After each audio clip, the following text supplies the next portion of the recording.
এখন আমরা যদি বিশ্বাস করি যে আল্লাহর পক্ষ থেকে কোরআন নাজিল হয়েছে, তাহলে এটা তো মেনে নিতেই হবে যে কোরআনে যা আছে সব সত্য, তাই তো? আল্লাহ পাক কি মিথ্যা বলতে পারেন? নাউযুবিল্লাহ। এখন কোরআন এবং হাদিসের অনেক বিষয় আমরা প্রমাণ করতে সক্ষম হই আমাদের ক্ষুদ্র জ্ঞানে। আবার এমন অনেক বিষয় আছে যেগুলো আমরা আমাদের ক্ষুদ্র জ্ঞানে প্রমাণ করতে পারি না। যেমন ফেরেশতার অস্তিত্ব কি আমরা প্রমাণ করতে পেরেছি? আপনি কি ল্যাবে প্রমাণ করতে পারবেন? জিন জাতির অস্তিত্ব আমরা কি চোখে দেখে প্রমাণ করতে পারবো? কবরে আযাব দেওয়া হয়, আপনি কি এটা দেখে প্রমাণ করতে পারবেন? রূহ বা আত্মা বলে কিছু আছে আমাদের দেহের মধ্যে, এটা কি আপনি প্রমাণ করতে পেরেছেন? অনেক সময় মুমিন ব্যক্তি স্বপ্ন দেখে এবং স্বপ্নগুলো সত্য হয়, হয় কি না? এবং হাদিসে এসেছে শেষ জামানায় মুমিন ব্যক্তির স্বপ্ন কিন্তু সত্য হবে বেশি বেশি। তো এখন এই যে এমন কিছু বিষয় যেগুলো আমরা বাহ্যিক জ্ঞান দিয়ে প্রমাণ করতে পারছি না, কিন্তু আল্লাহ রাব্বুল আলামিন বলেছেন এগুলো সত্য, আমরা চোখ বন্ধ করে বিশ্বাস করি কিনা? বিশ্বাস করেন কিনা? জান্নাত দেখেছেন? জাহান্নাম দেখেছেন? না দেখে বিশ্বাস করি কিনা? ইমানের কয়টা পিলার বলেন তো দেখে ভাই? কয়টা? ছয়টা। কয়টা? আল্লাহ বিশ্বাস, ফেরেশতাগণে বিশ্বাস, নবী রাসূলগণে বিশ্বাস, আসমানি কিতাব সমূহে বিশ্বাস, পরকালের জীবনে বিশ্বাস, তাকদীর বা ভাগ্যের ভালো মন্দে বিশ্বাস। এই ছয়টার মধ্যে শুধু কোরআন এবং মুহাম্মদ সাল্লাল্লাহু আলাইহি ওয়াসাল্লামকে বাদ দিয়ে আপনি কোনোটাই দেখেন না। দেখেছেন? আল্লাহকে দেখেছেন?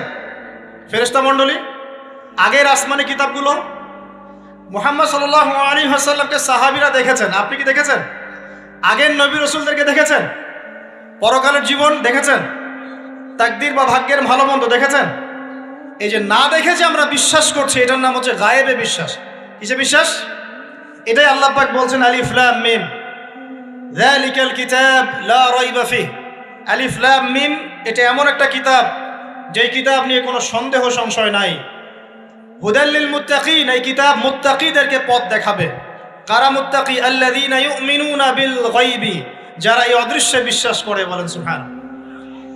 আল্লাহ পাকের আদেশ পালন করার নিমিত্তে, তার ইবাদত করার নিমিত্তে আমরা আল্লাহ পাকের এই আদেশগুলোকে না দেখেই বিশ্বাস করি। এখন কিছু মানুষ বলতে পারে তাহলে এগুলোর বৈজ্ঞানিক ব্যাখ্যা কি? উত্তর হচ্ছে এই যে কোরআন এবং হাদিসের সব কিছুকে বৈজ্ঞানিক ব্যাখ্যার মানদণ্ডে উত্তীর্ণ হয়ে আসতে হবে জরুরি না এটা। কারণ বিজ্ঞানের অনুসিদ্ধান্তগুলো সময়ে সময়ে বদলে যায়। আল্লাহ রাব্বুল আলামিনের বিধান কখনো বদলাবে না ইনশাআল্লাহ। কথা কি বুঝতে পারছেন? আর আল্লাহ রাব্বুল আলামিন আমাদেরকে অসীম জ্ঞান দিয়ে সৃষ্টি করেন নাই, ক্ষুদ্র জ্ঞান দিয়ে সৃষ্টি করেছে। আমরা আমাদের ক্ষুদ্র জ্ঞানে এতটুকু প্রমাণ করতে পারবো না। ভালো করে বোঝেন, আমরা আমাদের ক্ষুদ্র জ্ঞানে এতটুকু প্রমাণ করতে পারবো না যে আগামীকাল আপনার সাথে কি ঘটবে। বলতে পারবেন? কেউ পারবে? তো যে মানুষ তার সাথে আগামীকাল কি ঘটবে সেটাই বলতে পারছে না, সেই মানুষ কি আল্লাহ রাব্বুল আলামিনের এই মহাবিশ্বের অসীম জ্ঞানের অতল তলে ডুব দিতে পারবে? আমি বলছিলাম ইমানের 6 পিলার কি আপনি চোখে দেখেছেন?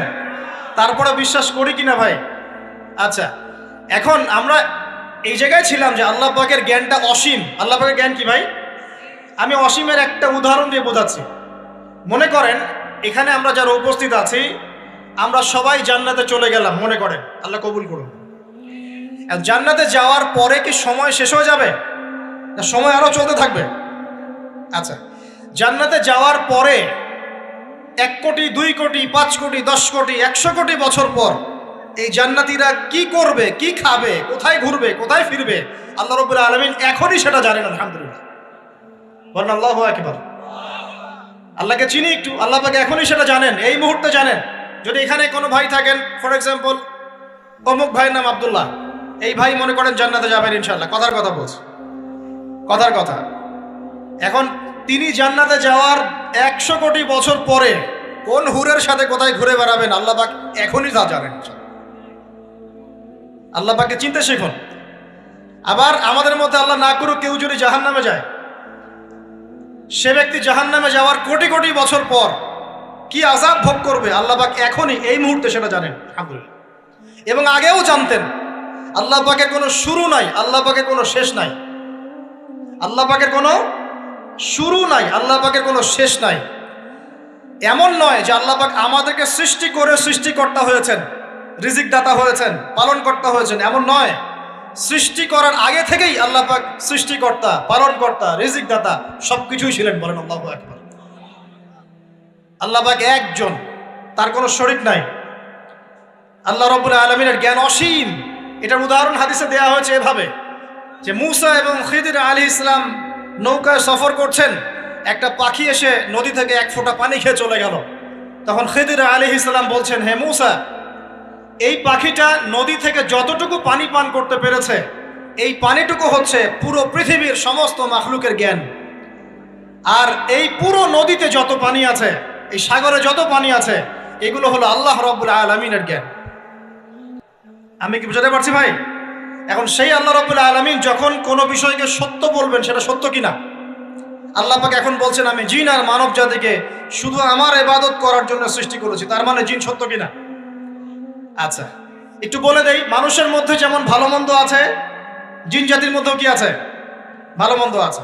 দুষ্ট জিন মানুষের ক্ষতি করার চেষ্টা করে। কি করে ভাই? এবং দিন দিন কিন্তু এর প্রভাবটা বাড়ছে। তো এখান থেকে বাঁচার জন্য কিছু প্রোটেকশন আগে বলে দেই, তারপর সামনে যাই।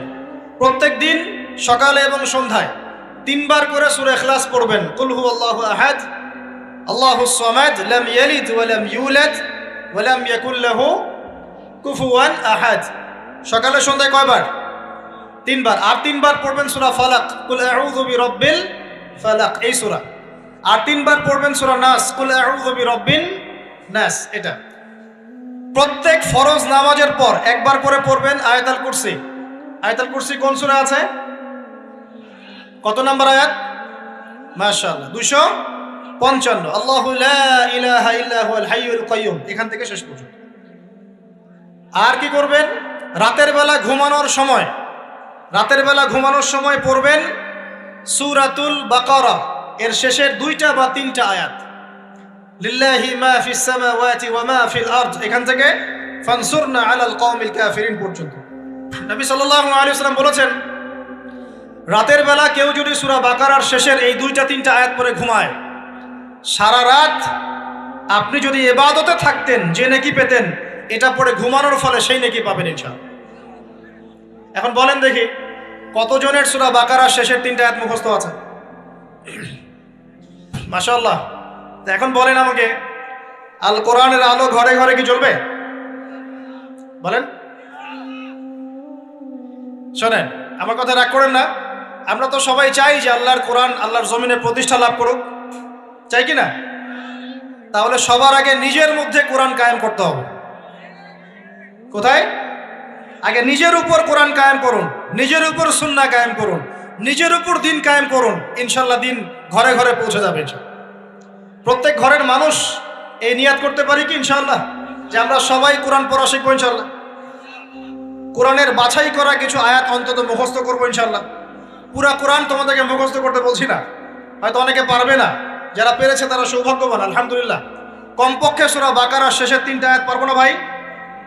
আয়াতুল কুরসি পারবো না?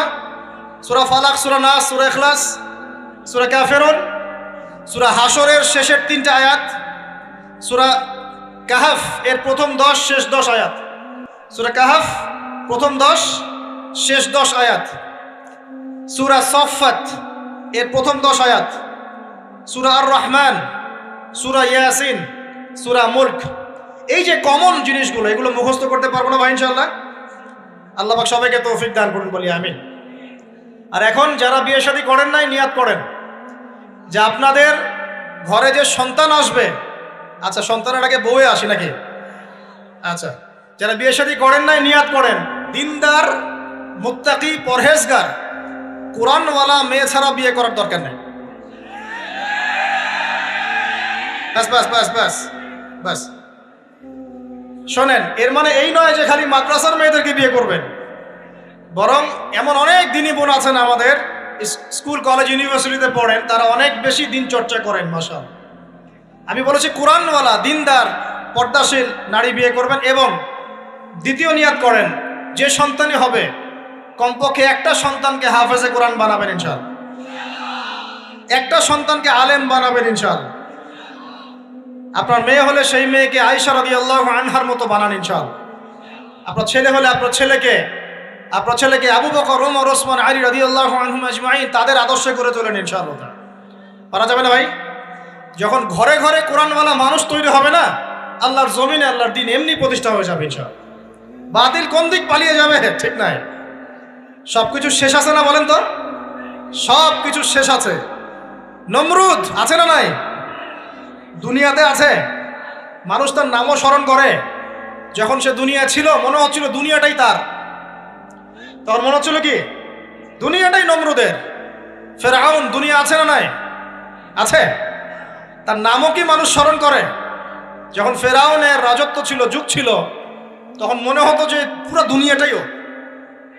কথা বুঝতে পারছেন না? এরকম প্রত্যেক যুগে যুগে। আজ জাতির নাম শুনেছেন? আজ জাতি এই তাল গাছের সমান লম্বা চওড়া ছিল এক একজন। বিশ্বাস করছেন না? তাল গাছের সমান লম্বা চওড়া ছিল এবং পাহাড় কেটে কেটে তারা বাড়িঘর নির্মাণ করত। তাদের কাছে আল্লাহ পাক নবী হিসেবে পাঠিয়েছিলেন হুদ আলাইহিস সালামকে। কোন নবী? সূরা হুদ পড়ে দেখবেন। আপনি যদি কবিতা, সাহিত্য, ছন্দ এগুলো পছন্দ করেন তাহলে সূরা হুদ আপনার জন্য। সুবহানাল্লাহ। আপনি যদি কবিতা, সাহিত্য, ছন্দ, বালাগাত পছন্দ করেন, সূরা আর রহমান আপনার জন্য, সূরা হুদ আপনার জন্য, সূরা শুআরা এগুলো আপনার জন্য। এত চমৎকার কাব্যিক বিন্যাস আছে, মানে কবিতার ছন্দে ছন্দে উপন্যাস ব্যাখ্যা করা হয়েছে বলে। সুবহানাল্লাহ। মানুষ তো কোরআনকে মূল্যায়ন করে না। আমি লাস্ট জুমার খুতবার একটা লেকচারে বলেছিলাম, সূরা ইউসুফ, এই যে এখন সারা বিশ্বে অর্থনীতি নিয়ে যে কত কথা হচ্ছে, অর্থনৈতিক সংকট, এইটা সেটা বলা হচ্ছে না, সবার ঘরে ঘরে এগুলো আলোচনা হয় তো মাশাআল্লাহ। আপনি বিশ্বাস করেন সূরা ইউসুফের মাত্র 4টা আয়াতের মধ্যে আল্লাহ পাক এই পুরো বিশ্বের অর্থনৈতিক সমস্যার সমাধান দিয়ে দিয়েছে। বলে দেব কি সমাধান? পরে বলছি। আগে আপনাদের এই পয়েন্টটা শেষ করি। ঘরে ঘরে কোরআনওয়ালা মানুষ তৈরি হবে তো ইনশাআল্লাহ। আল্লাহ কবুল করুন, বলি আমিন। কোরআনের এই বিশেষ সূরাগুলো মুখস্থ করতে পারবো তো ইনশাআল্লাহ ভাই? এগুলো নিয়মিত চর্চা করলে আপনাকে দুষ্ট জিন, জাদু, বদনজর এগুলো গ্রাস করবে না ইনশাআল্লাহ। আরেকটা বইয়ের নাম বলে দেই, বই কিনবেন। আমি যে প্রত্যেকটা লেকচারে একটা একটা করে 2টা করে বইয়ের নাম বলি, বইগুলো কিনবেন আল্লাহর রাস্তায়। আজকে শুধু একটা বইয়ের নাম বলবো না, আজকে আমি এমন একজন রাইটারের নাম বলে দিব যে রাইটারের সবগুলো বই বাসায় কিনবেন আপনারা ইনশাআল্লাহ। যদি আপনি এই রাইটারের, এই আলেমের সবগুলো বই বাসায় রাখতে পারেন এবং চর্চা করতে পারেন, ইনশাআল্লাহ আপনি সিরাতুল মুস্তাকিমেই থাকবেন ইনশাআল্লাহ। আমি আপনার জিম্মেদার হচ্ছি ইনশাআল্লাহ। যদি আপনি পথভ্রষ্ট না হয়ে যান, এই বইগুলোতে এত চমৎকার করে গাইডলাইন দেওয়া আছে, আপনি ইনশাআল্লাহ সঠিক পথেই থাকবেন। নামটা বলে দিব, সবার প্রিয় আলেম, পুরো বিশ্বের, শুধু বাংলাদেশের নয়, অন্যতম একজন প্রিয় আলেম, বিদগ্ধ আলেমে দ্বীন আল্লামা মুফতি তকি উসমানী দামাত বারাকাতুহু। নাম শুনেছেন? এই নামটা শুনেছেন? আচ্ছা, তার অনেক বই আছে, প্রায় 200, 300, 400। সবগুলা বই বাসায় কিনবেন ইনশাআল্লাহ। ইবাদত নিয়ে বই আছে, মুআমালাত নিয়ে বই আছে, তাসাউফ নিয়ে বই আছে, জিকির নিয়ে বই আছে, অর্থনীতি নিয়ে বই আছে, ওয়ার্ল্ড অ্যাফেয়ার্স নিয়ে বই আছে, প্রতিটা সাবজেক্ট ধরে ধরে বই আছে। কোথায় পাবেন? এই তো অনলাইনে অনেক বুকশপ আছে না, এগুলোতে পাবেন। বাংলা বাজারে ঢাকায় পাবেন। এগুলো অনুবাদ হয়ে গেছে আলহামদুলিল্লাহ। এবং বাংলাদেশে অনেক স্টুডেন্ট আছে তার হাতে গড়া। তাদের এলেম, তাদের আমল, তাদের আখলাক দেখলে পরকালকে চেনা যায় মাশাআল্লাহ। বই কিনতে পারবেন তো একটু ইনশাআল্লাহ? আরে ভাই, ইউনিভার্সিটির ক্যান্টিনে বসলেই তো 100 টাকা শেষ হয় আপনার। আর ক্যান্টিনে যদি বোরখাওয়ালা কাউকে নিয়ে বসেন তাহলে তো শেষ। এখন সহি প্রেম করে মানুষ। এক ভাই প্রশ্ন করেছে সেদিন, কালকেই, যে সে দিনের পথে ফিরে এসেছে কিন্তু তার গার্লফ্রেন্ডকে ভুলতে পারে না। তো বলছে, ভাই তাকে দাওয়াত দেওয়ার খাতিরে হলেও কি ফোনে কথা বলা যাবে? কি উত্তর দিব বলেন? আপনি পবিত্র হতে যাচ্ছেন কি না? পবিত্র হতে যাচ্ছেন, পবিত্র পথে আসতে যাচ্ছেন, তাহলে অপবিত্র পথে আবার কেন ফিরে যাবেন? এগুলো কি হালাল না হারাম? আল্লাহ পাক বলেছেন, লা তাকরাবু জিনা, জিনার ধারের কাছেও যেও না, ধারের কাছেও যেও না। দেখেন, এই একই কথা আল্লাহ পাক আদম এবং হাওয়া আলাইহিস সালামকে এইরকম শব্দে বলেছিলেন, ওয়ালা তাকরাবা হাযিহি শাজারা, তোমরা এই গাছের ফল খেও না এমন নয়, তোমরা এই গাছের কাছেও যেও না। আমার কথা কি বুঝতে পারছেন? মানে এই বাঁশ অতিক্রম করে এসো না এমন নয়, এই বাঁশের কাছেও বসবা না। বুঝতে পারছেন কথা? একইভাবে আল্লাহ বলছেন ওয়ালা তাকরাবু জিনা, তোমরা জেনা করো না এমন নয়, জেনার কাছেও। ফিজিক্যাল রিলেশন তো অনেক দূরের কথা, হারাম। আপনি ফোনেও কথা বলবেন না, আল্লাহ পাক তৌফিক দান করুন। আপনি যদি পবিত্র থাকতে পারেন ইনশাআল্লাহ তাআলা আল্লাহ পাক আপনাকে আপনার উপযুক্ত পাত্রী দিবেন ইনশাআল্লাহ। আর যদি আপনি পবিত্র থাকতে না পারেন, এমন হতে পারে হয়তো আপনি পবিত্র কাউকে পান নাই, হতে পারে কি না? আচ্ছা প্রিয় ভাইয়েরা, বইটা কিনবেন, বইটার নাম, দোয়ার বইটার নাম হলো হিসনুল মুসলিম। কি নাম? হিসনুল মুসলিম। যদি কিনতে না পারেন ওই যে প্লে স্টোরে ঢোকেন, প্লে স্টোরে ঢুকে দেখবেন যে একটা অ্যাপস আছে হিসনুল মুসলিম। এখানে যতগুলো দোয়া আছে সবগুলো দোয়া আগামী 1 বছরের মধ্যে মুখস্থ করবেন। রাজি আছেন কি না? আর এখানে সকাল সন্ধ্যায় পড়ার জন্য কিছু দোয়া আছে, সকাল সন্ধ্যায় পড়ার। এই দোয়াগুলো আল্লাহর ওয়াস্তে মুখস্থ করবেন, পারবেন ইনশাআল্লাহ? আল্লাহ তৌফিক দান করবেন, আমিন। আর একটা আমল বলে দিব, তারপর সামনে যাব। সেটা হলো 5 ওয়াক্ত নামাজ তো পড়েন মাশাআল্লাহ, নাকি? কারা কারা নামাজ 5 ওয়াক্ত পড়েন হাত তোলেন দেখি। আলহামদুলিল্লাহ, মাশাআল্লাহ, হাত নামান। আর যারা নামাজ পড়েন না তাদেরকে আমি একটা হাদিস শোনাবো, একটা হাদিস শুনবেন। নবী সাল্লাল্লাহু আলাইহি ওয়াসাল্লাম বলেছেন, قال النبي صلى الله عليه وسلم بين العبد وبين الكفر والشرك ترك الصلاة। আল্লাহ পাকের বান্দা আর একজন কাফের মুশরিকের মধ্যে পার্থক্যই হচ্ছে নামাজ। আল্লাহ পাকের বান্দা মানে মুমিন মুসলিম এবং একজন কাফের মুশরিকের মধ্যে পার্থক্য কি? মান তারাকা সালাতান মুতাআম্মিদান ফাকাদ বারিয়াত মিন যিম্মাতিল্লাহ। কেউ যদি ইচ্ছাকৃতভাবে তার উপর ফরজ নামাজকে ছেড়ে দেয়, সে যেন আল্লাহ পাকের জিম্মেদারি থেকে মুক্ত হয়ে গেল। অন্য হাদিসে আছে মান তারাকা সালাতান মুতাআম্মিদান ফাকাদ কাফার। কেউ যদি ইচ্ছা করে নামাজ ছেড়ে দেয় সে ব্যক্তি কুফরি করলো, বলি নাউযুবিল্লাহ। আমরা কি কুফরি করতে চাই নাকি ভাই? নামাজের কথা বলেছি, 5 ওয়াক্ত নামাজ কারা কারা পড়েন না হাত তোলেন এবার। আচ্ছা লজ্জার কিছু নাই, এখন আমার সাথে তওবা করেন, আমার সাথে তওবা করেন, বলেন আস্তাগফিরুল্লাহ আল্লাযী লা ইলাহা ইল্লা হুয়াল হাইয়ুল কাইয়্যুম ওয়া আতুবু ইলাইহি। আল্লাহর কাছে সাক্ষী রেখে বলেন, আল্লাহ আমি জীবনে যত রাকাত নামাজ ছেড়ে দিয়েছি এর জন্য আমাকে মাফ করে দাও। ইনশাআল্লাহ আগামী জীবনে আমি বিনা ওজরে 1 ওয়াক্ত নামাজও বাদ দিব না ইনশাআল্লাহ। রাজি আছেন ইনশাআল্লাহ? বাস এই একটা নসিহত যদি আজকে আপনারা আমল করতে পারেন ইনশাআল্লাহ আজকের মাহফিল সফল। পারা যাবে? আর বই কিনতে বললাম 1 নাম্বার কোন বই বলেন? হিসনুল।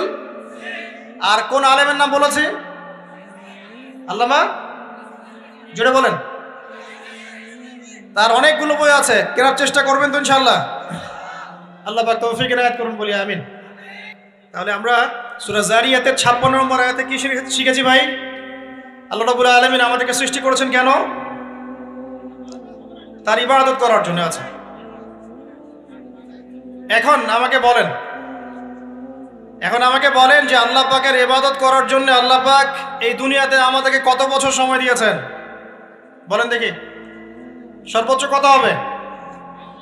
সর্বোচ্চ 60, 70, 100 হতে পারে। এই তো। আমরা কি চিরস্থায়ী থাকবো এখানে না চলে যাব? আচ্ছা, দুনিয়ার জীবনটা তাহলে কি? আল্লাহ পাক বলছেন আল্লাযী খালাকাল মাউতা ওয়াল হায়াতা লিয়াবলুয়াকুম আইয়ুকুম আহসানু আমালা। আল্লাহ পাক জীবন মৃত্যু সৃষ্টি করেছেন কেন? আল্লাহ পাক পরীক্ষা করার জন্য যে এই দুনিয়ার জীবনে আমলে কে শ্রেষ্ঠ, আমলে কে শ্রেষ্ঠ। দুনিয়ার জীবনে আসার উদ্দেশ্য পেয়েছি আল্লাহর ইবাদত করা, এখন পেলাম আল্লাহ জীবন মৃত্যু কেন সৃষ্টি করেছেন? আমলে পরীক্ষা করার জন্য যে কে শ্রেষ্ঠ হচ্ছে। আমাদের উদ্দেশ্য কি? আমাদের উদ্দেশ্য হচ্ছে পুলসিরাত পার হয়ে জান্নাতে যাওয়া। উদ্দেশ্য কি? পুলসিরাত পার হয়ে জান্নাতে যাওয়া। সূরা আলে ইমরানের 185 নম্বর আয়াতে আল্লাহ পাক বলেছেন কুল্লু নাফসিন যায়িকাতুল মাউত, প্রত্যেকটা নফস মৃত্যুর স্বাদ গ্রহণ করবে, এরপর কিয়ামতের মাঠে তাদের আজর তাদেরকে পূর্ণ মাত্রায় বুঝিয়ে দেওয়া হবে। আল্লাহ পাক বলেন ফামান যুহজিহা আনিন নারি ওয়া উদখিলাল জান্নাতা ফাকাদ ফাজ। ওই দিন যে ব্যক্তিকে জাহান্নাম থেকে বাঁচানো হবে এবং জান্নাতে প্রবেশ করানো হবে সেই ব্যক্তি হচ্ছে সফল। কথা ঠিক কিনা? তাহলে উদ্দেশ্য পেলাম তো, আমাদের গন্তব্য পেলাম তো। আমাদের গন্তব্য কি তাহলে? জান্নাত। এখন এই দুনিয়ার জীবনে আমরা সর্বোচ্চ হয়তো 100 বছর বাঁচবো, আল্লাহ ভালো জানেন, তাই তো? এই দুনিয়ার জীবনের এই হায়াতের সবচেয়ে ইম্পর্টেন্ট টাইমটা কোনটা বলেন? সবচেয়ে ইম্পর্টেন্ট টাইম কোনটা? যৌবন কিনা? যৌবন কাকে বলে? যৌবন কাকে বলে? কত বছর থেকে কত বছর পর্যন্ত? 20 থেকে 40, বা 15 থেকে 40, বা 20 থেকে 50, এই তো? আচ্ছা, এই বয়সের মধ্যে কারা কারা আছেন হাত তোলেন দেখি। মাশাআল্লাহ, সবাই তো দেখি এই বয়সে, হাত নামান। এখন এই বয়স সম্পর্কে আগে 2টা হাদিস শোনেন, আমার দিকে তাকান, তারপরে আমি বলছি অবস্থা কি, করণীয় কি। আমি বলেছি যুবকদেরকে কিছু নসিহত করবো আজকে, নিয়াত করেছি, ঠিক আছে ভাই?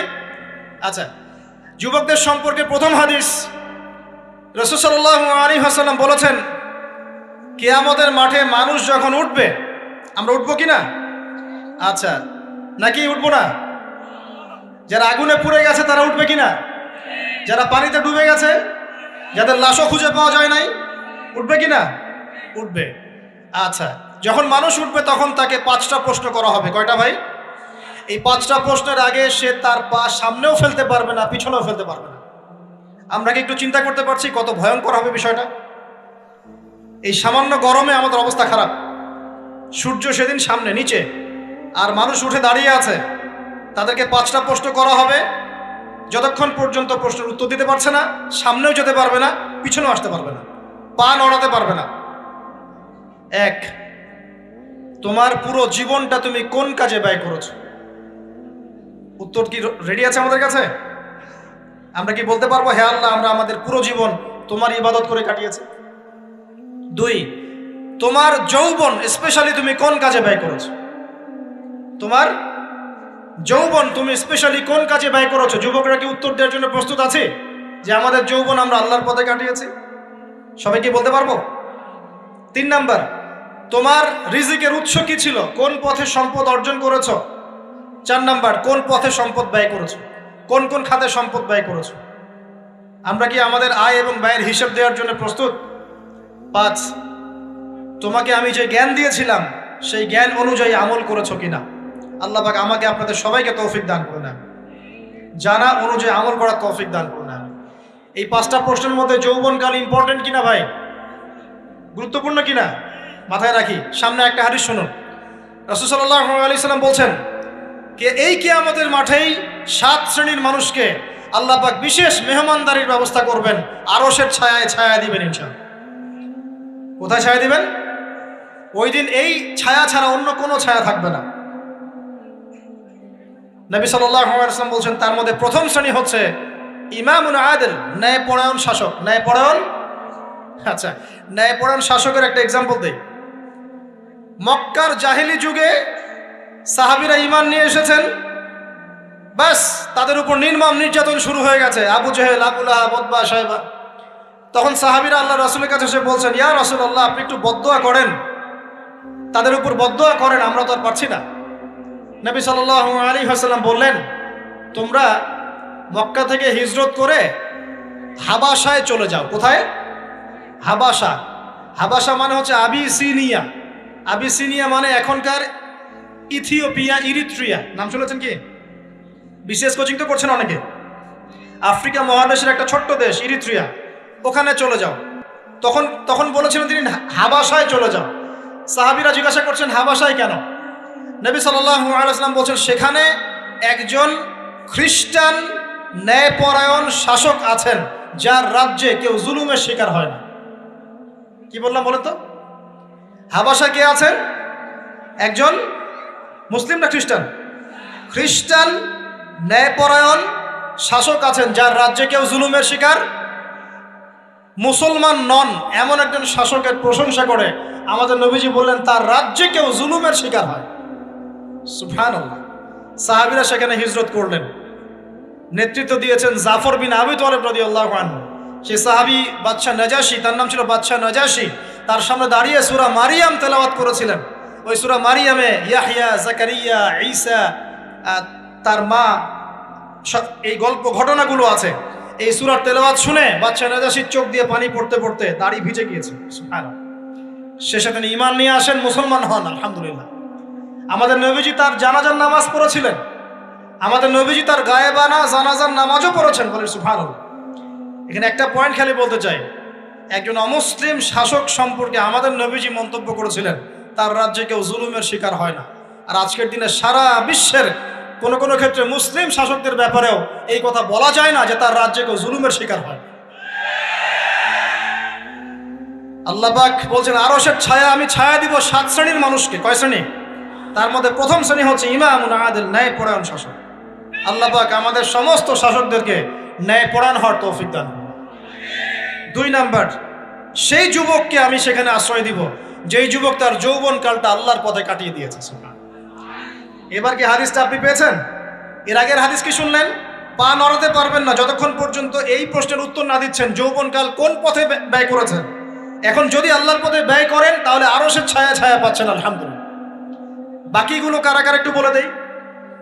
3 নাম্বার হচ্ছে সেই ব্যক্তি যে একজন আরেকজনকে মহব্বত করে, এক ব্যক্তি আরেক ব্যক্তিকে মহব্বত করে শুধুমাত্র আল্লাহর সন্তুষ্টির জন্য।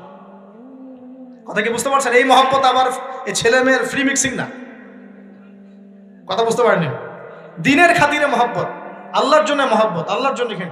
4 নাম্বার এমন ব্যক্তি যে এত গোপনে দান করে যে তার বাম হাত জানে না ডান হাত কি দান করেছে। আমরা তো এখন 1 টাকা দান করলে 100 টাকা ফুটাই। ফেসবুক আছে, মারাত্মক একটা জিনিস ফেসবুক, মানে এটা মানুষকে আর মানুষ রাখে না। যে ব্যক্তি ফেসবুকে আসক্ত তার সাথে কথাবার্তা বলা, লেনদেন, চলাফেরা খুব ডিফিকাল্ট। মানে কি বোঝেন আগে কথাটা? কেন ডিফিকাল্ট? কারণ সে এত বেশি আসক্ত এখানে যে পান থেকে চুন খসলে সে আপনাকে পাবলিকলি ধুয়ে রেখে দিবে। কিছু হইলে আপনাকে ফেসবুকে টেনে নিয়ে আসবে, ফেসবুকে সবাইকে বলবে উনি আমার সাথে এই কাজ করছে। আপনি বলারও টাইম পাবেন না যে আপনি নির্দোষ। তো খুব মুশকিল না এগুলা? আল্লাহ মাফ করুক আমাদেরকে। এমন ভাবে দান করে যে বাম হাত জানে না ডান হাত কি দান করছে। 5 নাম্বার এমন ব্যক্তি যে এইটা যুবক, এটাও যুবক, যাকে কোনো সুন্দরী নারী আহ্বান করছে জিনার জন্য, সুন্দরী উচ্চ বংশের নারী, যে আসো আমার সাথে জেনা করো। ওই যে ইউসুফ আলাইহিস সালামের মতো, মনে আছে? ইউসুফ আলাইহিস সালামের ঘটনা মনে আছে? আচ্ছা, কিন্তু সেই যুবক বলে, সেই ব্যক্তি বলে ইন্নী আখাফুল্লাহ, আমি আল্লাহকে ভয় করি, আমি তোমার সাথে খারাপ কাজ করতে পারবো। এরকম ছেলে এবং এরকম মেয়ে এখন সমাজে খুঁজে পাওয়া যায়? হাতে গোনা, হাতে গোনা। আপনি অনলাইন ঘাটাঘাটি করেন, গুগল করেন, ক্রস চেক করেন, দেখবেন বাংলাদেশের 25 বছরের কম বয়সী ছেলে আর মেয়েদের জেনার হার কত আপনি বের করে দেখেন। 25 বছরের কম যে যুব সমাজ আমাদের সামনে আছে তাদের মধ্যে কত % যুবক এখন পর্যন্ত ফিজিক্যাল সম্পর্ক করেনি কারোর সাথে, আপনি খুঁজে বের করতে পারেন। শুধু ছেলেদের ক্ষেত্রে এটা নয়, মেয়েদের ক্ষেত্রেও আছে। এই যে অনার্স লাইফ পার করার আগেই বহু মেয়ে সতীত্ব নষ্ট করে ফেলছে, বহু ছেলে সতীত্ব নষ্ট করে ফেলছে। কথাগুলো কি রাগ করছেন? আমি আপনাদের ভাই এবং আমি আপনাদেরকে মহব্বত করি। আমরা জেনার পথে যাব না, আমরা হালাল সম্পর্কে থাকবো ইনশাআল্লাহ। যখন আপনি জেনায় চলে যাবেন আপনার কলব থেকে আল্লাহর নূর নষ্ট হয়ে যাবে।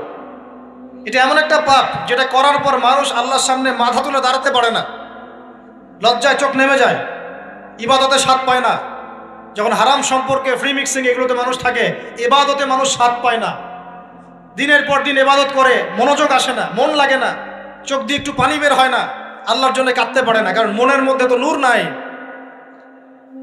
আর যখন একটা মেয়ে বেপরদায় থাকে, অনেক ইবাদত করলেও তার এই বেপরদায় থাকার কারণে সমাজের বহু মানুষের চোখের জেনা হয়ে যায়। এতে করে ওই সব মানুষের পাপের ফল এই মেয়েটাকে ভোগ করতে হয়। এবং মানুষের চোখের বদনজর লাগে, ওই মেয়ে অসুস্থ হয়ে পড়ে মানসিকভাবে, শারীরিকভাবে। আমি আমাদের যুবক ভাই এবং যুবক বোনদেরকে রিকোয়েস্ট করব, আল্লাহর ওয়াস্তে চরিত্রটাকে পবিত্র রাখার চেষ্টা করুন। আল্লাহ পাক তৌফিক দান করুন। এই যুবককে আল্লাহ পাক আরশের ছায়া ছায়া দিবেন যে একটা মেয়েকে পেয়েও আল্লাহর ভয় তাকে ভোগ করে নাই। আল্লাহ পাক এরকম যুবক ঘরে ঘরে তৈরি করুন। তাহলে কি করবেন ভাই? হালাল উপার্জনের ব্যবস্থা করবেন, ব্যাস সরাসরি বিয়ে করে ফেলবেন। পরিবারকে বোঝানোর চেষ্টা করবেন, না বুঝলে আন্দোলন শুরু করবেন যে আমি জেনা করতে চাই না, আমি বিয়ে করতে চাই, বিয়ে আমার দেওয়ানি লাগবো, এরকম। ব্যাস তারপর দেখবেন বাপ মা কেমন করে বিয়ে না দেয়। আল্লাহ সাহায্য করবে ইনশাআল্লাহ।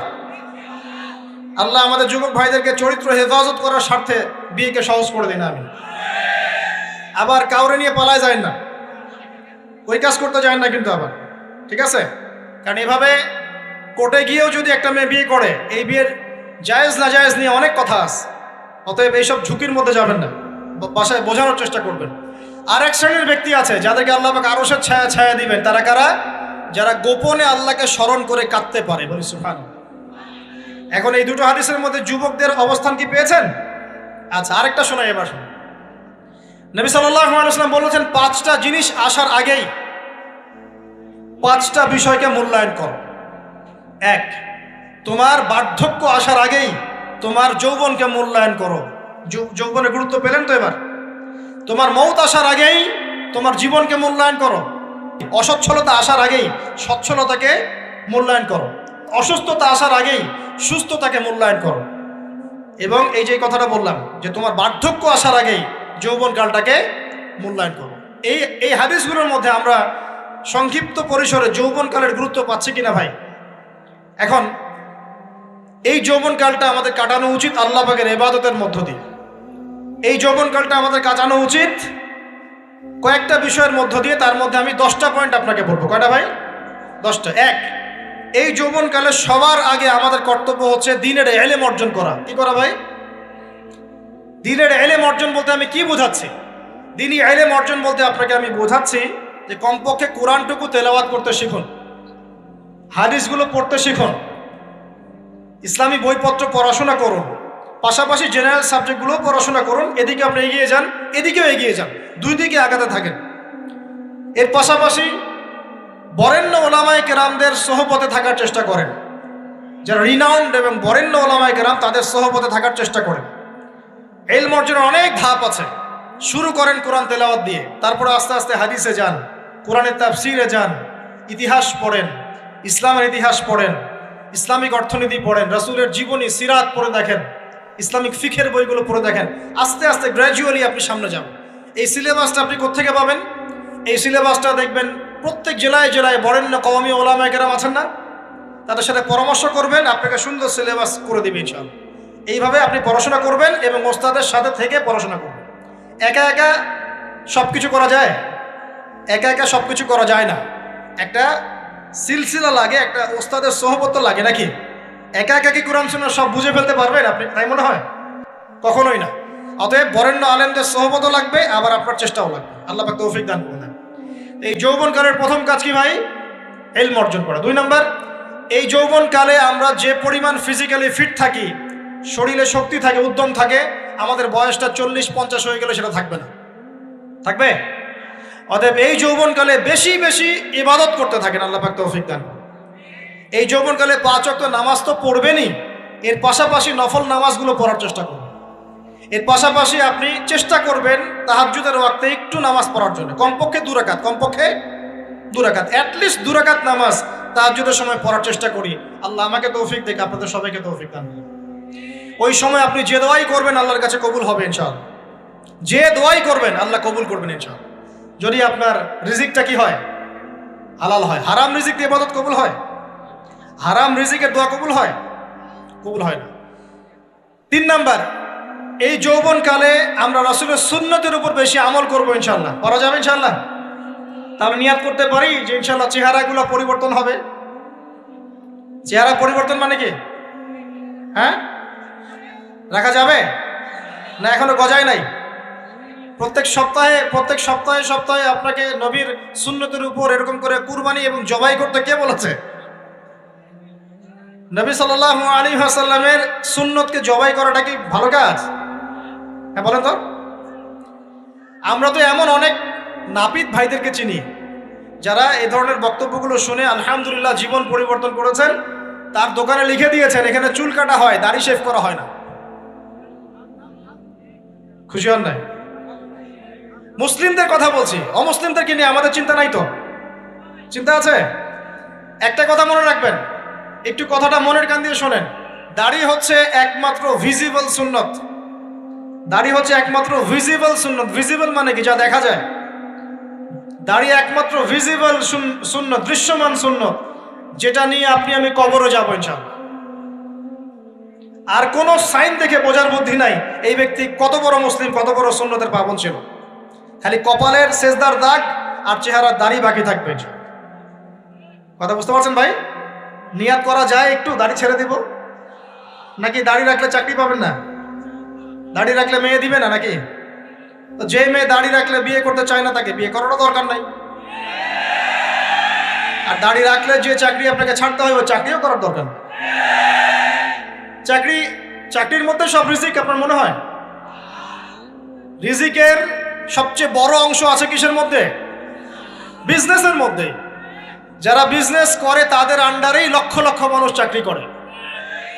বাংলাদেশে যে ইকোনমিক সিস্টেম, এই ইকোনমিক সিস্টেমের মূলে কারা জানেন? ব্যবসায়ীরা। কারা? বড় বড় ব্যবসায়ীরা। এমন অনেক ব্যবসায়ী আছেন যাদের একজনের জাকাতের টাকা দিয়ে একটা গ্রামের মানুষকে খাওয়ানো যায়। বিশ্বাস করছেন না? ইকোনমিক তো আমার সাবজেক্ট, আমরা পড়েছি এগুলো, পড়াশোনা করেন দেখেন। বিজনেস, এরপরে আছে ক্রিয়েটিভ কোনো প্রজেক্ট, এমন কোনো প্রজেক্ট যেটা এখন পর্যন্ত কেউ লঞ্চ করে নাই। এখন অনলাইনে অনেকে আয় করেন না, আজকে থেকে 20 বছর আগে মানুষ এটা করেছিল। এখন অনেক মানুষ বাহির থেকে পড়াশোনা করে দেশে এসে এই যে ডেইরি প্রজেক্ট করছে, পোলট্রি করছে, নতুন নতুন অনেক প্রজেক্ট করছে না? কৃষিভিত্তিক অনেক কাজ করছে। তারা কি সচ্ছল না? আমি একজন ভাইয়ের কথা জানি, যিনি আলহামদুলিল্লাহ আল্লাহর এই অধম বান্দার ওয়াজ শুনে সুদের চাকরি ছেড়ে দিয়েছিলেন। চাকরি ছেড়ে দিয়ে তিনি চায়ের বিজনেস শুরু করে, চায়ের বিজনেস। তো ইদানিং জানলাম তিনি এখন মানুষকে টাকা ধার দেন। মাশাআল্লাহ, তিনি এখন মানুষকে টাকা ধার দেন চায়ের ব্যবসা করেই। আর আমাকে তো এখনো মানুষের কাছে হাত পাততে হচ্ছে। কথা বুঝতে পারেন নাই? আল্লাহ পাক তাকে সুদ ছেড়ে দেওয়ার জন্য সচ্ছল করে দিয়েছেন। এই ওসিলা দিয়েই তিনি সচ্ছল হয়েছেন আলহামদুলিল্লাহ। রিজিক কার হাতে? এটা বিশ্বাস করেন, রিজিক আল্লাহর হাতেই। আল্লাহ পাক চাইলে আপনাকে বেহিসাব রিজিক দিবেন ইনশাআল্লাহ। অতএব সুন্নতকে বিসর্জন দিয়ে নয়, সুন্নতে থাকেন, আল্লাহ পথ খুলে দিবেন ইনশাআল্লাহ।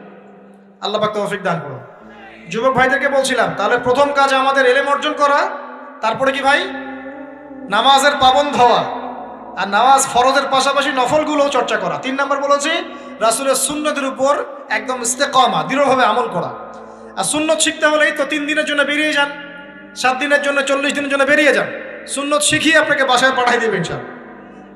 পড়াবে না? অনেক মানুষ মনে করে যে তাদের ওখানে গেলে আমার আকীদা নষ্ট হয়ে যাবে। হ্যাঁ, তাই না? তারা বিভ্রান্ত। হ্যাঁ, নাউজুবিল্লাহ। স্বপ্নে পাওয়া ধর্ম, অনেকে টিটকারি মারে, স্বপ্নে পাওয়া ধর্ম।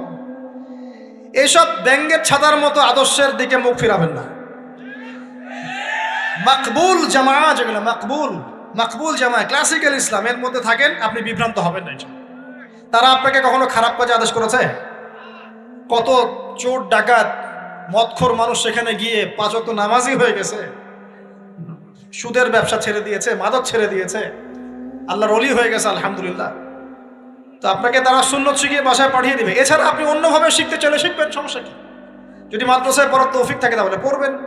সবাই কি মাদ্রাসায় পড়ার তৌফিক পাবে? পাবে না। নিঃসন্দেহে কিছু মানুষ তৌফিক পাবে, কিছু মানুষ হয়তো পাবে না। যারা পাবে না তারা দিন শিখবে কিভাবে? এভাবেই তো শিখবে।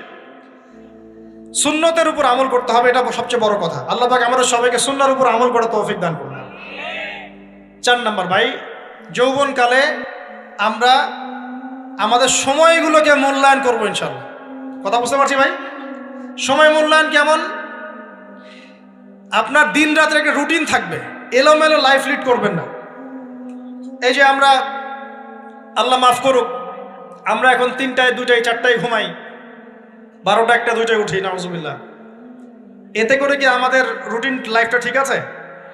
আমাদের খাওয়ার ঠিক নাই, আমাদের ঘুমের ঠিক নাই, আমাদের মানে খাবারের যে অভ্যাস, খাদ্যাভ্যাসও ঠিক নাই। আমরা একটু খেলাধুলা আগে করতাম, সেটাও এখন করি না। সারাদিন ফোন নিয়ে বসে থাকি, আর এই যে ইউটিউব ফেসবুকে বসে থাকি। গোল হয়ে বসে লুডো খেলে। গোল হয়ে কি করে? লুডো খেলে, অনলাইনে গেমস খেলে, অনলাইনে পাবজি খেলে, ফ্রি ফায়ার খেলে। আগে তো তাও ছেলে পেলে একটু ফুটবল খেলতো, ক্রিকেট খেলতো, আমরাও তো খেলেছি। ওই সময় তাও আলহামদুলিল্লাহ আমাদের ফিজিক্যাল ফিটনেস অনেক ভালো ছিল। এখন ওগুলো বাদ দিয়ে যে মানুষ পর্নোগ্রাফি দেখছে, লুডো খেলছে, পাবজি খেলছে, ফ্রি ফায়ার খেলছে, সারাদিন অনলাইনে বসে অথর্বর মতো বসে আছে, এটা কি ভালো হচ্ছে? এজন্য অ্যাটলিস্ট ফজরের নামাজ পড়ে জিকির আজগার করে পড়াশোনা করে আধা ঘন্টা 1 ঘন্টা একটু খেলাধুলা করলে কি সমস্যা? একটু ফুটবল খেলেন, দৌড়াদৌড়ি করেন, জগিং করেন, একটু ব্যায়াম করেন। আল্লাহ পাক আপনাদের যৌবনে বরকত দান করুন, আমিন। এই কাজগুলো করতে হবে কিনা? ভালো না খারাপ? করেন। আর নিয়মতান্ত্রিক লাইফ লিড করবো আমরা। নিয়মতান্ত্রিক, আমার জীবনে একটা রুটিন থাকবে, এই রুটিনের বাইরে যাব না। পড়াশোনার রুটিন থাকবে, খেলার বা এক্সারসাইজ রুটিন থাকবে, খাওয়া দাওয়ার রুটিন থাকবে, দাওয়ার রুটিন থাকবে, আমি আলেমুল আমাদের কাছে যাব, এই রুটিন থাকবে। একটা রুটিন লাইফ লিড করবেন, এলোমেলো জীবন যাপন করবেন। আল্লাহ পাক আমাকে তৌফিক দান করুন, আপনাদের সবাইকে তৌফিক দান করুন। কয়টা বলেছি ভাই? বলেন। 6 নাম্বার, যৌবনকালে সবচেয়ে বেশি বেঁচে থাকবো নারীর ফিতনা থেকে। কি থেকে ভাই? যৌবনকালে সবচেয়ে বেশি বেঁচে থাকবো কি থেকে? একটা হাদিস বলি, নবী সাল্লাল্লাহু আলাইহি ওয়াসাল্লাম বলেছেন, মা তারাকতু বা'দি ফিতনাতান আদাররু আলা রিজালি মিনান নিসা। আমি আমার পরে, নবীজি বলছেন, আমি আমার পরে পুরুষদের জন্য নারীদের চেয়ে ভয়ঙ্কর কোনো ফিতনা রেখে যাই নাই। কেমন ফিতনা? আপনি একটু অনেস্টলি বলেন তো দেখি, যে আমরা যারা পর্নোগ্রাফিতে টুকটাক আসক্ত বা এ ধরনের অনলাইনে বা অফলাইনে এই ধরনের হারাম সম্পর্কের সাথে আছি, মন থেকে কি আপনি ফিল করেন যে আল্লাহ আপনার সাথে আছেন? বলেন তো দেখি, অনেস্টলি বলেন। আপনি যখন নামাজ পড়ে বাসায় ফিরে যান, ফিরে যেতে যেতে যদি আপনার চোখে খারাপ কিছু পড়ে, আপনার মনের নূরটা নষ্ট হয়, আপনি বুঝতে পারেন না? বুঝতে পারেন না? যখন আপনি এরকম হারাম কোনো সম্পর্কে আছেন, নাউজুবিল্লাহ, আপনার মনটা যে শক্ত হয়ে গেছে, আপনি বুঝতে পারেন না? আল্লাহর ওয়াস্তে নারী জাতির ফিতনা থেকে সর্বোচ্চ দূরত্ব অবলম্বন করবেন। আল্লাহ পাক তৌফিক দান করুন। কি করব তাহলে আমরা? ওই যে বলেছি, হালাল সম্পর্ক করতে পারলে হালাল, যদি করতে না পারি সবর করবেন। কি করবেন? সবর করবেন, ভালো কাজে ব্যস্ত থাকবেন, বেশি বেশি রোজা রাখবেন। কি করবেন? বেশি বেশি রোজা রাখবেন। সোমবারে রোজা রাখবেন, বৃহস্পতিবারে রোজা রাখবেন। এভাবে আপনি আপনার জীবনটা গুছিয়ে নেন, আল্লাহ পাক প্রবৃত্তিকে নিয়ন্ত্রণ করার ক্ষমতা দিবেন ইনশাআল্লাহ। এরপরেও যদি ভুল হয়ে যায়, হতে পারে এই যুগটা ফিতনার যুগ, চরম ফিতনার যুগ। যদি কোনো ভুল হয়ে যায়, খবরদার আপনি হতাশ হবেন না। ভুল হয়ে গেলে কখনো হতাশ হবেন না। হতাশা শয়তানের পক্ষ থেকে আসে, কখনো হতাশ হবেন না। দেন ওযু করে জায়নামাজে দাঁড়িয়ে 2 রাকাত নামাজ পড়ে আল্লাহকে বলবেন, আল্লাহ আমার ভুল হয়ে গেছে, আমাকে মাফ করে দাও। পারা যাবে ইনশাআল্লাহ। জীবনে কখনো হতাশ হবেন না। জীবনে যাই হয়ে যাক না কেন, কখনো হতাশ হবেন না। মনে রাখবেন, আল্লাহ আপনার রব, আল্লাহ আপনার সাথে আছেন ইনশাআল্লাহ। অতএব নারীর ফিতনা থেকে নিজেকে বাঁচিয়ে রাখার চেষ্টা করুন, আল্লাহ পাক তৌফিক এনায়েত করুন। 7 নাম্বারটা হচ্ছে, এই সমাজ আপনাকে যেভাবে শেখায়, কিভাবে শেখায়? এই যে স্কুল, কলেজ, ইউনিভার্সিটি, চাকরি, বিয়ে, সন্তান প্রতিপালন, আর তারপর ইন্না লিল্লাহি ওয়া ইন্না ইলাইহি রাজিউন, এই তো শেখায় নাকি? সবসময় মনে রাখবেন যে আল্লাহ রাব্বুল আলামিনের পরিকল্পনাই আপনার উপরে সবচেয়ে বেশি অগ্রাধিকার যোগ্য, সমাজের পরিকল্পনা নয়। পরিবার আপনাকে চাপ দিচ্ছে, চাকরি পাস না, পড়াশোনা করিস না, হ্যাঁ পড়াশোনায় কেন তুই 80 নম্বর পাইলি না, কেন চান্স পেলি না, কবে চাকরি পাবি, কবে আমাদেরকে দেখবি, খাওয়াবি, পড়াবি, এই যে চাপগুলো চারপাশ থেকে আসে কিনা? অনেক যুবক দেখা যায় মাদকাসক্ত হয়, অনেকে দেখা যায় আত্মহত্যা করছে ইদানিং, করছে কিনা ভাই? এই শব্দটা থেকে আমি এই পয়েন্টটা আজকে লিখেছিলাম যে ভুলেও আল্লাহর প্রতি বিশ্বাস এবং তাওয়াক্কুল হারাবেন না। সমাজ যেভাবে শেখায়, সমাজ চারপাশে যে চাপ আপনাকে দিচ্ছে, এই চাপে নিজে গা ভাসিয়ে দিবেন না। আপনি আল্লাহর কাছে দোয়া করবেন, আল্লাহর কাছে পথ চেয়ে নেবেন এবং আল্লাহর প্রতি তাওয়াক্কুল ভরসা করবেন। কখনো আত্মহত্যার পথ বেছে নেবেন। কি হয়েছে? 80 নাম্বার পান নাই তো কি হয়েছে? আপনি চেষ্টা করেছেন কিন্তু চান্স পান নাই তো কি হয়েছে? চেষ্টা তো করেছেন আপনি চেষ্টা করেছেন ইউনিভার্সিটিতে চান্সের জন্য, আপনি চান্স পাই নাই, চেষ্টা করেছেন না আপনি? বাস, চেষ্টা করেছেন, পাই নাই, তাকদিরে ছিল পাই নাই, বাস। আমি আমার চেষ্টা করেছি। কখনোই আত্মহত্যার পথ বেছে নেবেন না। আর আমরা পিতা মাতাদেরকে রিকোয়েস্ট করব, কোনো অবস্থাতেই সন্তানকে এত বেশি চাপ দিবেন না যে সন্তানটার এই কোমরটাই ভেঙে চলবে। এই সমস্যাগুলো দিন দিন বাড়ছে সমাজের মধ্যে। কেন এত চাপ দিচ্ছেন? তার প্রতিভা কোথায় খুঁজে বের করুন। তাকে জোর করে কেন টেনে লম্বা করার চেষ্টা করছেন? আমাদের সমাজে বাচ্চা হয়ে গেলেই তার পিঠে একটা সিল মেরে দেয়, হয় ডাক্তার না হলে ইঞ্জিনিয়ার। কেন? এর বাইরে কোনো প্রফেশন নাই? আমার সন্তানকে হয় ঢাকা বিশ্ববিদ্যালয়ে চান্স পেতে হবে, না হলে বুয়েটে, না হলে এখানে। এর বাইরে আর কোথাও পড়ারই জায়গা নাই। আর এখানে পড়লেই আমার সে ছেলে বা আমার মেয়ে একদম সবচেয়ে বড় জ্ঞানী হবে, অন্য কোনোভাবে হবে না, এটা গ্যারান্টি দেওয়া আছে? যারা সভ্যতা বিনির্মাণ করেছেন তারা কয়জন বড় বড় ডিগ্রি সার্টিফিকেট পেয়েছেন খুঁজে বের করে দেখেন, দেখেন খুঁজে বের করে। আমরা ফিলোসফির মধ্যে যে ফিলোসফারদের হিস্ট্রি পড়েছিলাম তাদের মধ্যে বেশিরভাগই দেখা যায় স্কুলেও যায় নাই, কলেজেও যায় না। আছে না এমন? আছে। আমি বলছি না আপনারা যাবেন না, আমি বলছি জ্ঞানের মানদণ্ড এটাই নয় যে আমার সার্টিফিকেট অর্জিত হয়েছে, সার্টিফিকেটটাই জ্ঞানের মানদণ্ড নয় তো। হ্যাঁ, প্রতিযোগিতার একটা জগৎ আছে, আমাকে সে জগৎ উতরাতে হবে। আপনি চেষ্টা করবেন, যদি না হয় তাকদিরে ছিল, হয় নাই, বাস হয়। আমাকে আল্লাহ পাঠিয়েছেন তার ইবাদত করার জন্য, এখানে আত্মহত্যা করার জন্য আল্লাহ আমাকে পাঠান নাই। আমার জীবন যদি দিতেই হয় তাহলে আল্লাহর জন্য দিব ইনশাআল্লাহ। ঠিক আছে কথা? ব্যাস, দুনিয়ার জন্য নয়। আল্লাহ পাক বোঝার তৌফিক দান করুন। কটা বললাম? 7টা না 8টা? 7টা। 8 নাম্বার, 8 নাম্বারটা ইম্পর্টেন্ট এবং এটা আপনাদের জন্য মজাদার। সেটা হলো 8 নাম্বারটা বেশি ইম্পর্টেন্ট। এটা হচ্ছে দিনের পথে চলার ক্ষেত্রে আপনি অনেক রকম মতবাদ পাবেন সামনে।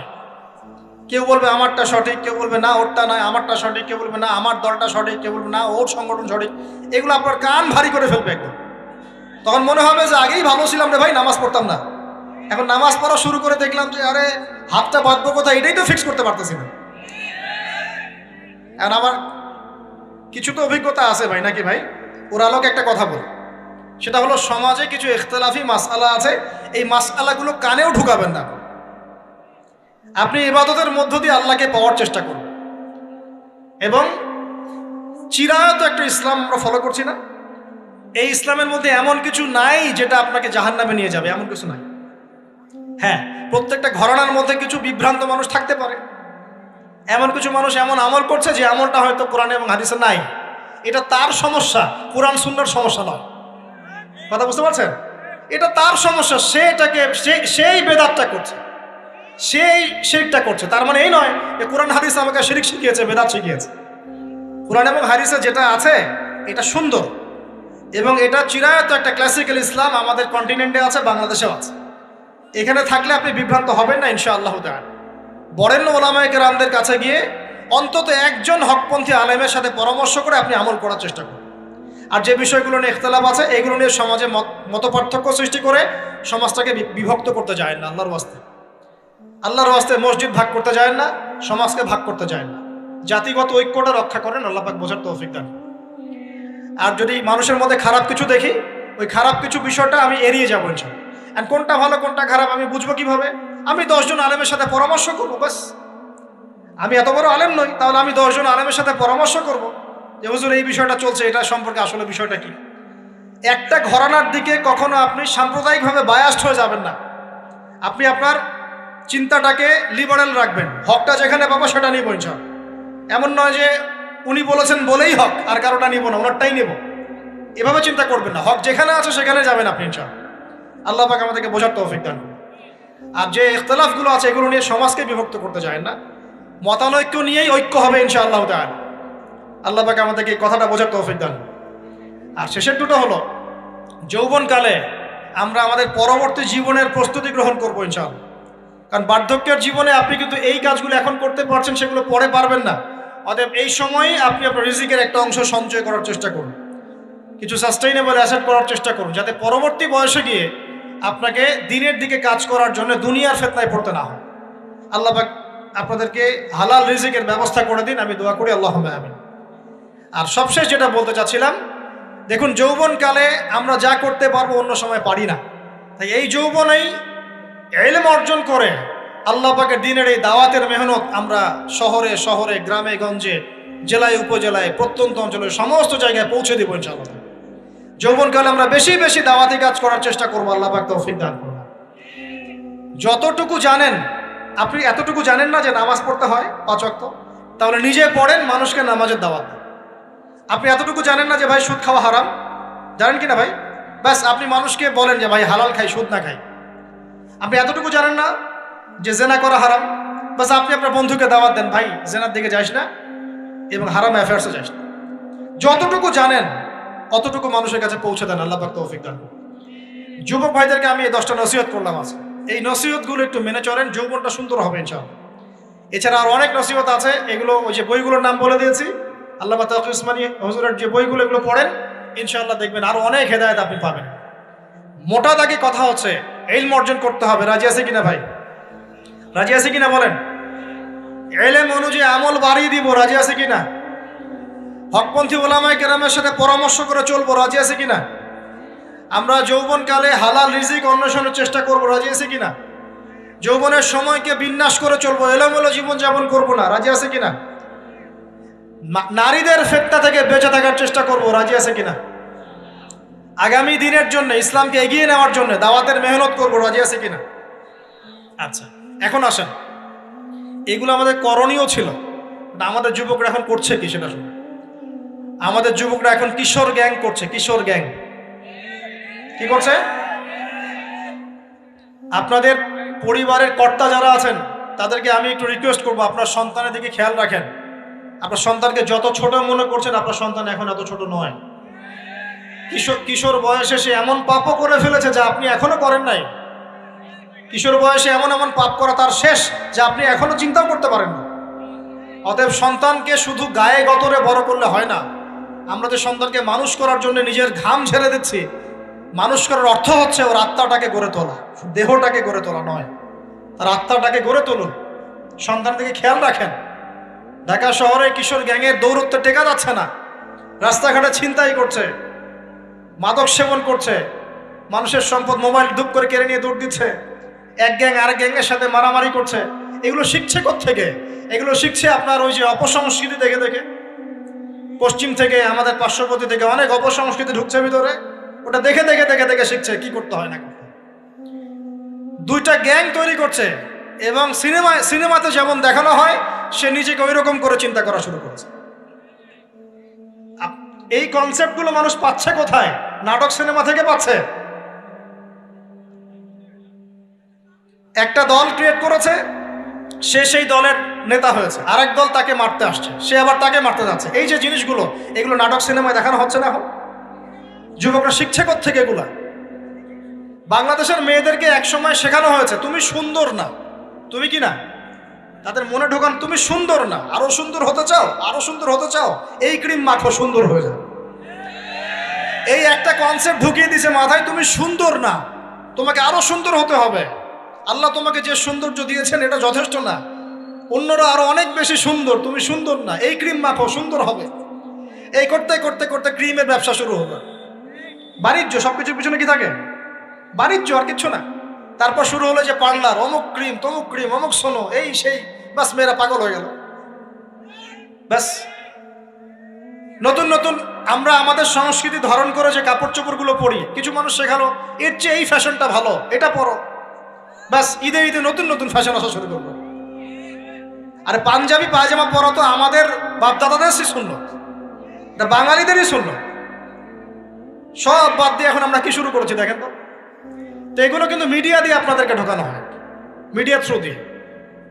আমরা দেখছি এখন যুবকরা, বহু যুবক মাদকাসক্ত হয়ে যাচ্ছেন, হচ্ছেন কি না? কিসের এত হতাশা ভাই? কি হয়েছে? আপনার গার্লফ্রেন্ড আপনাকে ছেড়ে চলে গেছে? তা গেছে না হয়তো, কি হয়েছে ভাই? কি হয়েছে? গার্লফ্রেন্ড ছেড়ে চলে গেছে তো কি হয়েছে? আল্লাহ পাকের জমিনে কি মেয়ের অভাব নাকি? 40 জন নারীর দায়িত্ব একটা ছেলেকে নিতে হবে সে জামানায়, মানে মা, বোন, ফুপু, খালা, স্ত্রী, এই সব মিলে 40 জন কাঁধে উঠে যাবে। এখন ঘরে ঘরে মেয়েদের সংখ্যা বাড়ছে না? নবীজি বলেছেন শেষ জামানায় মেয়েদের সংখ্যা বাড়বে, ছেলেদের সংখ্যা কমবে। কমছে কি না ছেলেদের সংখ্যা? এখন হয়তো এভারেজ 100, 104, পরে দেখবেন আরো বেড়ে গেছে। শুধু আমেরিকার হিস্ট্রি ঘেটে দেখেন, ওখানে ছেলে মেয়ের অনুপাতটা কেমন, কমছে সব জায়গাতে, আরো সামনে কমবে।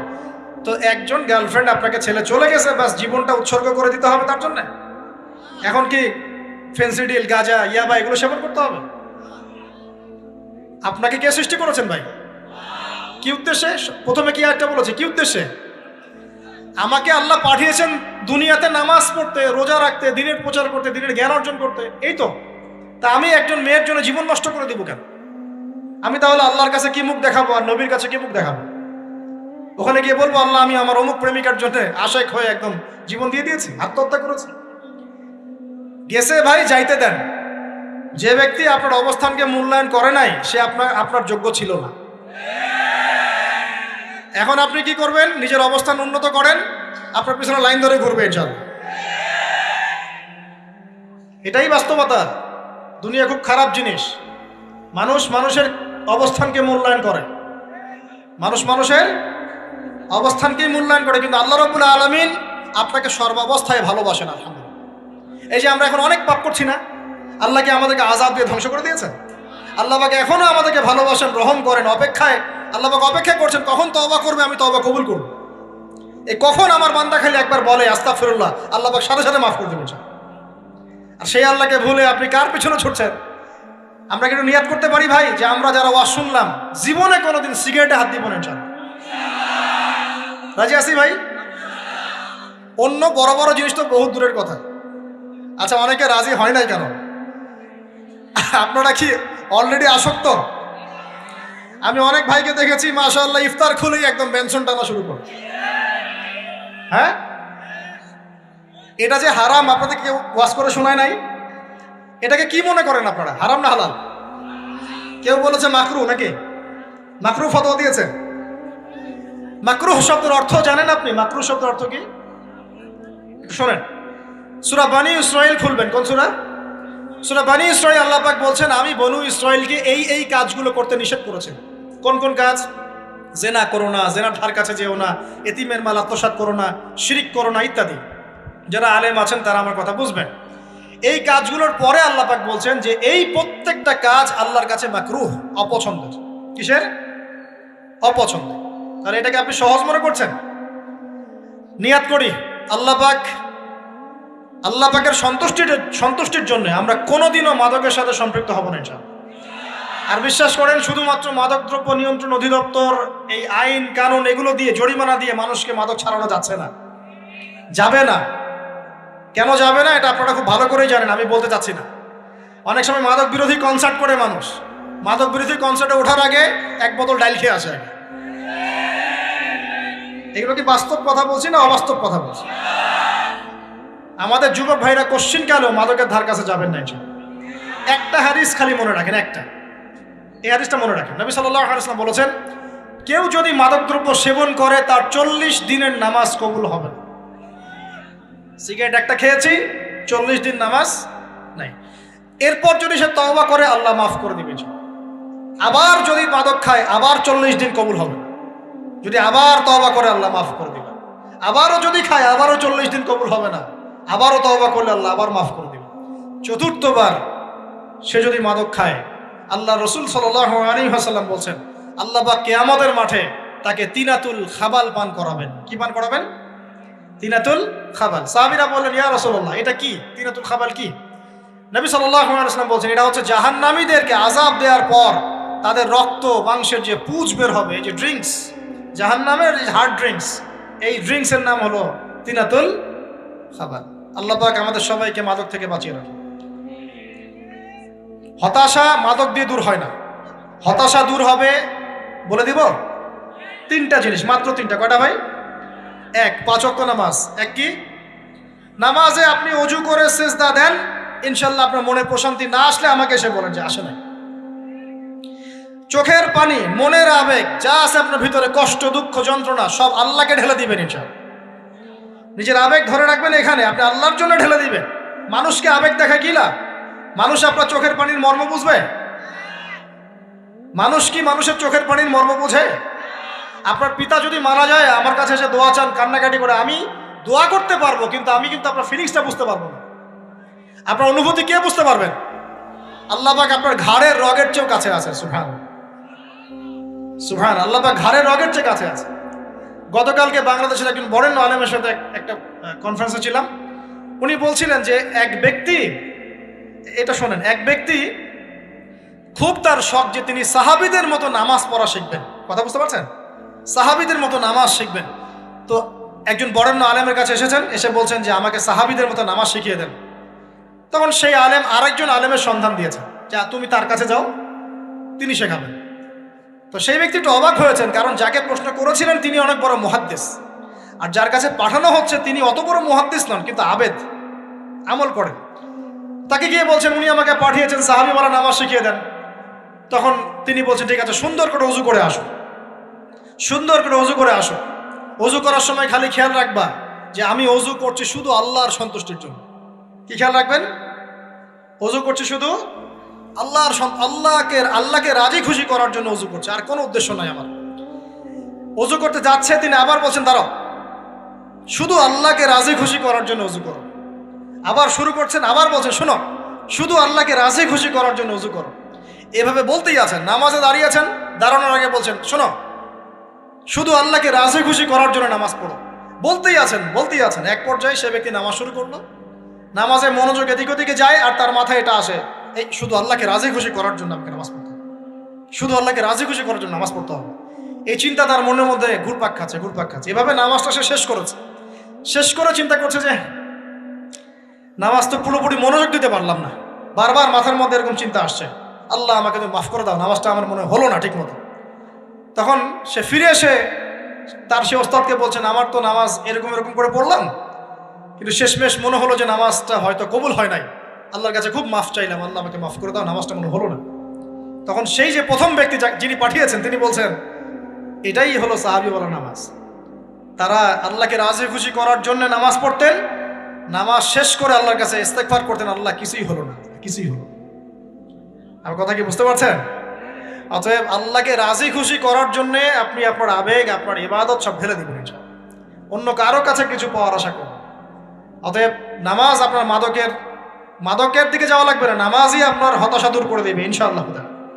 2 নাম্বার আমল হচ্ছে কোরআন তেলাওয়াত। যে ব্যক্তি কোরআন তেলাওয়াত করতে পারে নিয়মিত, তার মনের মধ্যে এই হতাশা, এই ভীরুতা, এই কাপুরুষতা কিচ্ছু আসবে না ইনশাআল্লাহ। আমি গ্যারান্টি দিচ্ছি আপনাকে, হতাশা আসবেই না আপনার মনে যদি আপনি কোরআন বুঝতে পারেন। কোরআনের একটা আয়াত নিয়ে কোনো সময় দেখা যায় 2-3 ঘন্টা সময় পার হয়ে যাচ্ছে, আয়াতটা ছেড়ে সামনে যেতে পারছি না। কোরআনের ভিতরে ঢুকলে আপনি দুনিয়ায় ভুলে যাবেন কি হচ্ছে আশপাশে। আমি এমন অনেক আলেমকে দেখেছি যে একটা বই, পাতলা একটা বই, আরবি বই নিয়ে পড়া শুরু করেছেন, ওই যে ফজরের পরে জোহরের ওয়াক্ত হয়ে যাচ্ছে, বইটাই শেষ করতে পারেননি। বুঝতে পারবেন? যখন আপনি ইলমের ভিতরে ঢুকে যাবেন, কোরআনের ভিতরে, হাদিসের ভিতরে, আপনার দুনিয়ার খেয়ালই নাই। একজন আলেম তিনি এক রাত্রে একটা বই লিখেছিলেন, চটি বই, এক রাত্রের মধ্যে। বলা হচ্ছে তার সম্পর্কে বলা হচ্ছে যে রাতের খাবার তাকে দেয়া হয়েছে যে আপনি এটা খেয়ে নেন। তো যে খাবারটা পাশেই আছে, খাবারটা খাবো, এটা লিখে খাবারটা খাবো, এরকম তার চিন্তা ছিল।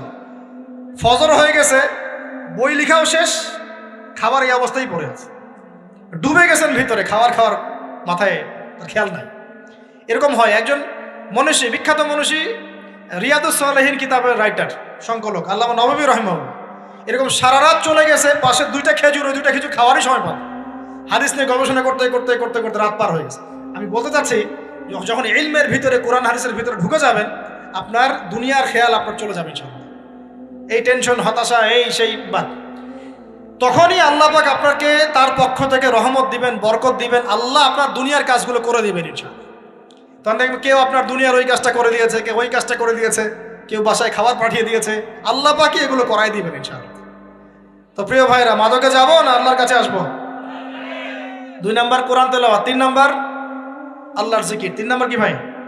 আল্লাহর জিকির। চলতে ফিরতে সব সময় মুখ চলতে থাকবে, মুখ না চললেও মনে মনে মন তাজা থাকবে, মনে মনে জিকির হতে থাকবে।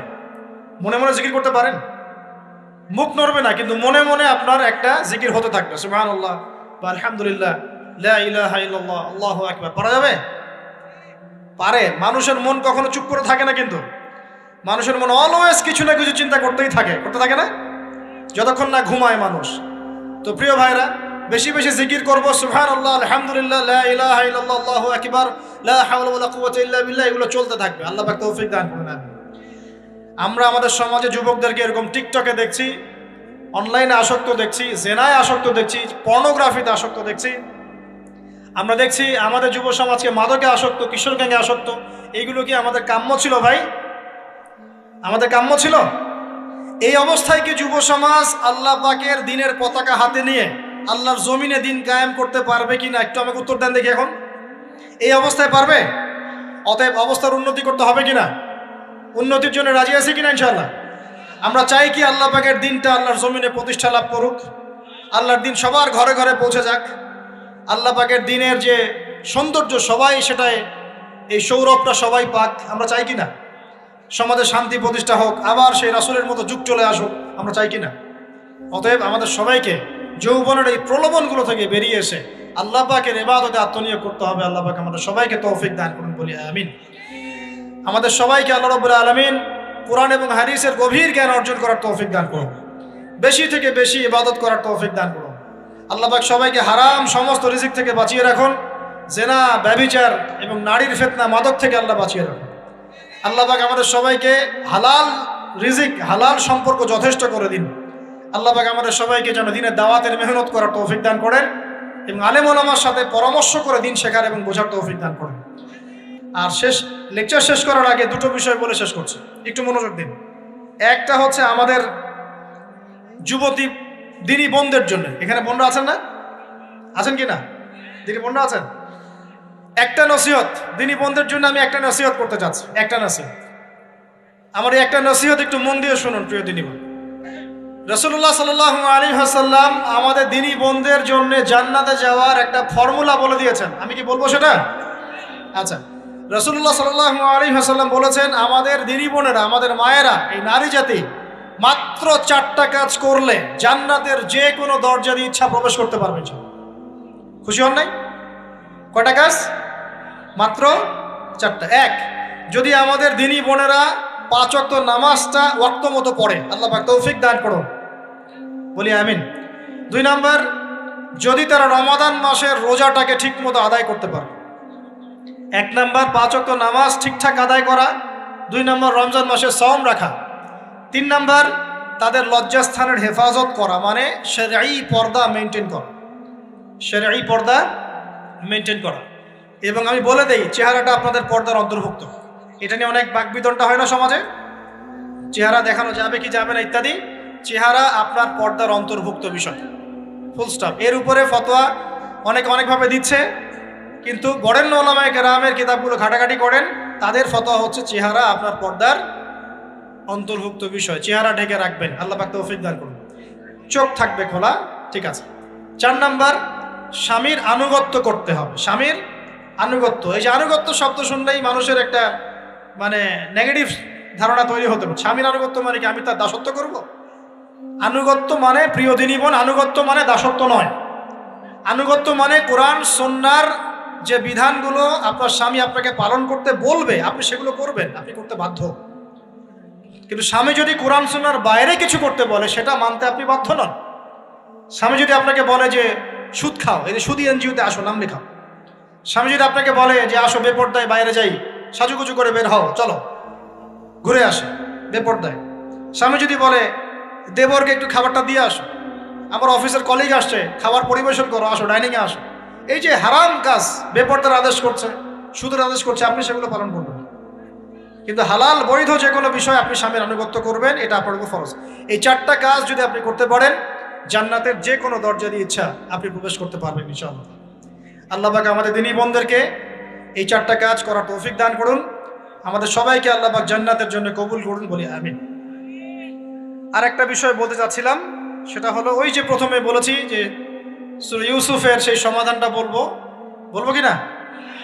আচ্ছা, সূরা ইউসুফটা ইনশাআল্লাহ আমি আরেকদিন পুরো সূরাটা সংক্ষিপ্ত করে আলোচনা করব ইনশাআল্লাহ। যদিও একটা লেকচারে সম্ভব হবে বলে মনে হচ্ছে না আমার কাছে, 2টা বা 3টা লেকচারে নিয়ে আসবো ইনশাআল্লাহ। তবে আজকে একটা চিস্ট খালি বলছি। ইউসুফ আলাইহিস সালামের জীবনটা খুবই ট্র্যাজেডিপূর্ণ। নবীর পরিবার থেকে ভাইদের শত্রুতায় ওই যে কূপে চলে গেলেন, কূপ থেকে চলে আসলেন মিশরের বাজারে, সেখান থেকে বিক্রি করে দেওয়া হলো তাকে, রাজা তাকে কিনে নিলেন, তারপরে সেখানে তিনি বড় হতে লাগলেন রাজপ্রাসাদে। তারপরে ওই যে রাজার কি স্ত্রী তাকে জেনার জন্য আহ্বান করেছিল, সেখান থেকে তিনি জেলখানায় চলে গেলেন, আবার জেলখানা থেকে আবার মিশরের খাদ্য মন্ত্রণালয়ের দায়িত্ব পেলেন, তারপরে তিনি মিশরের শাসকের দায়িত্ব পেয়ে গেছেন, তাই তো? আচ্ছা, এর মধ্যে একটা জায়গা খালি বলবো আজকে আপনাদের। টপিকটা কি দিবা তোমরা? টপিকটা হচ্ছে চলমান বৈশ্বিক অর্থনৈতিক সংকটে ইউসুফ আলাইহিস সালামের সমাধান। মনে থাকবে? চলমান এই বৈশ্বিক অর্থনৈতিক সংকটে ইউসুফ আলাইহিস সালামের সমাধান কি ছিল? ইউসুফ আলাইহিস সালাম জেলখানায়। কোথায় বলেন তো? জেলখানায়। তখন দুজন ব্যক্তি তাকে বলছে, ইউসুফ, আমরা দুজন দুটো স্বপ্ন দেখেছি, তুমি কি স্বপ্নের ব্যাখ্যা দিতে পারবে? আমরা তোমাকে সত্যবাদী বলে মনে করি। ইউসুফ আলাইহিস সালাম বলছেন, খাবার আসার আগেই তোমাদেরকে স্বপ্নের ব্যাখ্যা দিয়ে দেব। একজন বলছে, আমি দেখলাম আমার মাথায় রুটি রাখা আছে আর পাখি এসে রুটির থেকে খেয়ে ফেলছে। আমার কথা বুঝতে পারছেন কিনা ভাই? আচ্ছা, দুই নাম্বার দ্বিতীয় ব্যক্তি বলছে, আমি দেখলাম আমি শরাব পান করাচ্ছি আমার মনিবকে। কথা বুঝতে পারছেন? এখন ইউসুফ আলাইহিস সালাম বলছেন, তুমি যে শরাব পান করাচ্ছ মনিবকে, তোমাকে অতি সত্বর মুক্তি দেওয়া হবে ইনশাআল্লাহ। আর যার মাথার উপর থেকে রুটি খেয়ে নেওয়া হচ্ছে তাকে শুলদণ্ড দেওয়া হবে, মৃত্যুদণ্ড দেওয়া হবে। কি বললেন? একজনকে দেওয়া হবে মৃত্যুদণ্ড, একজন কি হবে? ছাড়া পাবে। আর যাকে মনে হলো যে এই ছাড়া পাবে, ইউসুফ আলাইহিস সালাম বললেন, তুমি যখন ছাড়া পাবে তোমার মনিবের কাছে, মালিকের কাছে আমার কথা বলো, আমার কথা আলোচনা করো। কিন্তু শয়তান তাকে ভুলিয়ে দিল, সে আর কথা বলতে পারল। আরো কয়েক বছর চলে গেল, ইউসুফ আলাইহিস সালাম তখনও জেলেই আছে। একদিন এই রাজা স্বপ্ন দেখলেন। কি স্বপ্ন দেখলেন? যে 7টা পাতলা পাতলা গাভী, মোটা মোটা 7টা গাভীকে খেয়ে ফেলছে। 7টা কি গাভী? জীর্ণ শীর্ণ গাভী 7টা মোটা তাজা গাভীকে খেয়ে ফেলছে। আর দেখলেন 7টা সবুজ শীষ। শীষ বোঝেন কিনা? এই ধানের শীষ না, আবার সবুজ শীষ। আর দেখছেন এই যে শীষ মরে গেলে যেমন দেখায় না একটা রং, এরকম শীষ। এখন রাজা খুব চিন্তিত হয়ে পড়লেন যে আসলে এই স্বপ্নের কি ব্যাখ্যা। তিনি সবাইকে ডেকে বললেন, স্বপ্নের ব্যাখ্যা কি তোমরা জানো? তখন রাজ্য পরিষদের এই যে এমপি মন্ত্রী যারা আছে তারা বলছে, না, এটা কি স্বপ্ন, আহলাম, এটা একটা বাজে স্বপ্ন, উদ্ভট স্বপ্ন, আমরা এটার মানে জানি না। আমরা হলো তাই তো বলতাম নাকি ভাই? কিন্তু ওই ব্যক্তি স্মরণ হয়ে গেল যে ছাড়া পেয়েছে, আরে ইউসুফ তো স্বপ্নের ব্যাখ্যা দিতে পারে। দৌড়ে গেলেন তিনি জেলখানায়। ইউসুফ, আইয়ুহা সিদ্দিক, হে সত্যবাদী নবী ইউসুফ, আমাকে কি এই স্বপ্নের ব্যাখ্যা বলতে পারবেন? 7টা জীর্ণ শীর্ণ গাভী 7টা মোটা তাজা গাভীকে খেয়ে ফেলছে। ইউসুফ আলাইহিস সালাম এই স্বপ্ন শুনে বললেন, ইউসুফ আলাইহিস সালাম শুধু স্বপ্নের ব্যাখ্যাই দিলেন না, বরং এই স্বপ্ন যে সত্য এটা তিনি বিশ্বাসও করলেন। এই স্বপ্ন একটা সমস্যাকে নির্দেশ করছে এটাও বুঝে ফেললেন। এই সমস্যার সমাধানও তিনি দিয়ে দিলেন। বলেন সুবহানাল্লাহ। আমার কথা বলছেন, ইউসুফ আলাইহিস সালাম স্বপ্নের ব্যাখ্যা দিচ্ছেন না, বরং স্বপ্নটা যে সত্য তিনি মেনে নিচ্ছেন এবং এই স্বপ্নের ফলে একটা সামনে খারাপ সময় আসতে যাচ্ছে এটা তিনি বিশ্বাস করছেন এবং এর সমাধান তিনি জাতিকে দিচ্ছেন। ইউসুফ আলাইহিস সালাম বলছেন, তোমাদের সামনে 7 বছর দুর্ভিক্ষ হবে। কি হবে বলেন? 7 বছর। সারা বিশ্বের অর্থনৈতিক প্রেক্ষাপটে একটু বিবেচনা করেন তো, যে আমরা একটা খারাপ সময় টিকে যাচ্ছি না আস্তে আস্তে, এবং নীরব একটা দুর্ভিক্ষ সারা ওয়ার্ল্ডে চলছে না? করোনার সময় ছিল, ওই সময় একটা সমস্যা ছিল, ইউক্রেন রাশিয়ার ইস্যু ছিল, আরো অনেক ইস্যু আছে, শুধু এগুলো ইস্যু নয়। অপচয় ইস্যু আছে, দুর্নীতি ইস্যু আছে, জুলুম আছে, তারপরে যে পারমাণবিক ক্ষেত্রগুলো আছে, বড় বড় পরাশক্তিদের চাপ আছে, অনেক ব্যাপার আছে, রিজার্ভ কমে যাওয়া, অনেক বিষয় আছে। সারা বিশ্ব একটা অর্থনৈতিক মন্দা দেখছে কিনা? ইউসুফ আলাইহিস সালাম বলেন, 7 বছর তোমাদের এখানে প্রচুর ফসল ফলবে। এটা 7টা সবুজ শীষ, প্রচুর ফসল ফলবে তোমাদের এই অঞ্চলের মধ্যে। তোমরা একটা কাজ করো, তোমরা ওই 7 বছরের ফসলের যতটুকু অংশ তোমাদের না খেলে নয়, অতটুকু দিয়ে তোমরা তোমাদের জনগণের চাহিদা পূরণ করো, আর বেশি অংশটাকে রিজার্ভ করে রেখে দিও। আমার কথা বুঝতে পারছেন? ইউসুফ আলাইহিস সালাম বলছেন না যে স্বপ্নটা সত্য, তিনি সমাধান দিচ্ছেন উল্টা। এটা তো হবে সামনে, স্বপ্ন সত্য মিথ্যা তো দূরের কথা, এটা সামনে হতে যাচ্ছে। 7 বছর তোমরা প্রচুর ফসল ফলাবে, এই ফসলের একটা বড় অংশ রিজার্ভ করে রেখে দিও, আর বাকি অংশটা দিয়ে তোমরা জনগণের চাহিদা পূরণ করো। মানে অপচয় করা যাবে না, যাবে কোনো সম্পদ অপচয় করা যাবে না। এরপর তোমাদের সামনে আসবে 7টা বছর দুর্ভিক্ষের বছর, আকাশ বৃষ্টি বন্ধ করে দেবে। আকাশ কি করবে? বৃষ্টি বন্ধ করে দেবে। তার মানে ওই 7 বছর আমরা কিভাবে চলবো তাহলে? এই যে রিজার্ভ করেছি, এই রিজার্ভ বা সঞ্চিত সম্পদ দিয়ে আমরা 7 বছর চলবো। এরপরে আল্লাহ রাব্বুল আলামিন 8ম বছরে আকাশ থেকে বৃষ্টি বর্ষণ করবেন, আবার ফসল ফলবে। কথা কি বুঝতে পারছেন? এই ব্যাখ্যা অন্যরা দিতে পারলো না, ইউসুফ আলাইহিস সালাম দিতে পারলেন। এই ব্যক্তি দৌড়ে গিয়ে রাজাকে বলল, এই হলো স্বপ্নের ব্যাখ্যা। রাজা ইউসুফ এই স্বপ্নের ব্যাখ্যা দিয়েছেন। রাজা কত বিচক্ষণ ছিলেন, রাজা সত্য মিথ্যা চিনতেন। তিনি বুঝতেন যে আসলেই সত্য কাকে বলে, মিথ্যা কাকে বলে। এই আমার এমপি মন্ত্রীরা শোনো, তোমরা কেউ সমাধান দিতে পারো নাই, ইউসুফ সমাধান দিয়েছে। ইউসুফকে আমার কাছে নিয়ে আসো, আমি তাকে আমার কাছে নিকটে আসন দিব, বলেন সুবহানাল্লাহ। এবার ইউসুফ আলাইহিস সালামকে ডেকে তিনি সম্মানিত করলেন। সম্মানিত করে বললেন যে কোন দায়িত্ব দিলে তুমি আমাদের এই রাজ্যটাকে বাঁচাতে পারবে এই দুর্ভিক্ষের হাত থেকে। ইউসুফ আলাইহিস সালাম নিজে বলছেন, আমি হচ্ছে বিশ্বস্ত মানুষ, আমি হচ্ছি রজুলুন আমিন, আমি বিশ্বস্ত এবং আমি আস্থাভাজন। আমাকে আপনি খাদ্য মন্ত্রণালয়ের দায়িত্ব দেন, ইনশাআল্লাহ আমি এই প্রবলেমগুলো সলভ করবো ইনশাআল্লাহ। এরপর তাকে দায়িত্ব দেওয়া হলো খাদ্য মন্ত্রণালয়ের। 7 বছর তিনি এরকম পলিসি গ্রহণ করলেন। মিশরের লক্ষ লক্ষ মানুষ পরবর্তী 7 বছরের দুর্ভিক্ষ থেকে বেঁচে গেছে। কোরআন তো মূল্যায়ন করি না আমরা, আর কোরআনের কথা যারা বলে ওদেরকেও মূল্যায়ন করি না। এই জন্য আমরা বলছি, বর্তমান চলমান অর্থনৈতিক সংকটের সবচেয়ে বড় বড় সমাধান হচ্ছে এক, ভাই জনগণ হই আর সরকার হই, কোনো সম্পদ অপচয় করা যাবে না। আমরা সম্পদ অপচয় করি না? আপনি উজু করেছেন, আপনি 1 বালতি পানিতে উজু করেছেন, ট্যাপ ছেড়েছেন, মসজিদের 1 বালতি পানি চলে গেছে, কেন পানি অপচয় করবেন? আমাদের 5টা ফ্যানের দরকার নেই বাসায়, আপনি 5টা ফ্যান চালাচ্ছেন কেন? আপনি ঘর থেকে বের হলেন, ফ্যান চলছে, কেন চলছে? ঘর মুছেছেন, ফ্যান ছেড়ে দিয়েছেন, এই যে পাখা বাতাসে শুকাবে মাটি, কেন? এসি চালিয়েছেন, 24 ঘন্টা চালানোর কি দরকার? 2 ঘন্টা চালিয়ে বন্ধ করলে হয়। বিদ্যুতের ব্যাপার, গ্যাসের ব্যাপার, তেলের ব্যাপার, আমরা কি কম অপচয় করি মনে হচ্ছে আপনার কাছে? আমরা প্রচুর অপচয় করি। আর আমরা জনগণরা সাধু না, আমরা বেশি অপচয় করি। আমরা অপচয় করি না ভাই? প্রমাণ আপনি নিজের বাসায় পাবেন। পানির অপচয়, আপনার তেলের অপচয়, আপনার গ্যাসের অপচয়, আপনার বিদ্যুতের অপচয়, এগুলোর উপর কঠিন আইন করা দরকার। অপচয় করলে শাস্তি দিতে হবে, অপচয় করা যাবে না। অপচয় কমালে কি হবে? আমরা সম্পদ বেশি রিজার্ভ করতে পারবো। এই যুগে কি কি সম্পদ রিজার্ভ করলে আমরা সচ্ছল হতে পারবো, এই হেদায়েতগুলো আপনাকে ওই সোকল প্রোটেস্ট্যান্ট মৌলবীরা দিতে পারবে না ইনশাআল্লাহ তাআলা, কারণ তাদের কাছে ইকোনমিক্সের জ্ঞান নাই। এই যুগে যদি আমরা গ্যাস রিজার্ভ করতে পারতাম, তেল রিজার্ভ করতে পারতাম, গোল্ড রিজার্ভ করতে পারতাম, সিলভার রিজার্ভ করতে পারতাম, এবং যে কারেন্সি সারা ওয়ার্ল্ড ওয়াইড চলছে এখন, এগুলোকে রিজার্ভ করতে পারতাম, এবং জনগণের যতটুকুতে প্রয়োজন এতটুকু সাপ্লাই করে বাকিটা রিজার্ভ করে রাখতে পারতাম, আসন্ন সময়ে এটা দিয়ে আমরা বৈশ্বিক সংকট মোকাবেলা করতে পারতাম। আমার কথা রাগ করলেন? আমি কি কারো শত্রু, কোন দলের লোক? আমি আপনাদের জাতির একজন, আপনাদেরই ভাই, আপনার শুভাকাঙ্ক্ষী, এবং আপনি আর আমরা ভাইয়ের মতো। কিসের মতো? নিজের ভাইয়ের মতো।